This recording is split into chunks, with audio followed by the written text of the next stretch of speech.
Toi, mon toit, avec Century 21, vendre, acheter, louer, gérer. Century 21 Immobilier.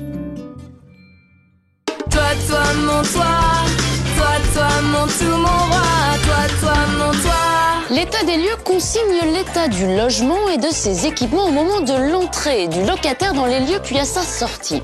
C'est une étape incontournable, le document initial servant en effet de référence au moment de rendre les clés. Il permettra notamment d'évaluer le coût d'éventuelles réparations à la charge du locataire. Lors d'un état des lieux, il faut être très vigilant et bien tout noter, même un carreau fissuré. On passe dans chaque pièce avec ce document que l'on complète et que l'on signe. Ce n'est pas une petite formalité et il faut le faire vraiment très sérieusement.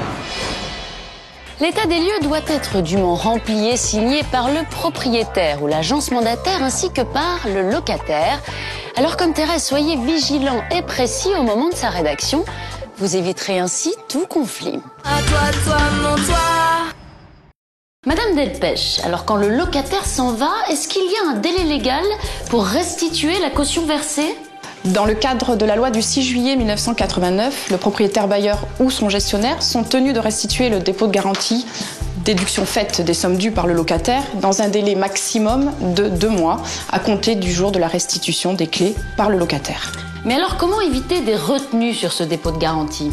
Tout d'abord, le locataire doit restituer le logement dans le même état que lors de la prise de possession, ce qui impose un entretien régulier du logement. À l'occasion de la visite conseil que nous réalisons quelques semaines avant l'état des lieux de sortie, nous effectuons toute une série de recommandations qui vont permettre au locataire de réaliser les réparations nécessaires et ainsi recouvrer l'intégralité de son dépôt de garantie.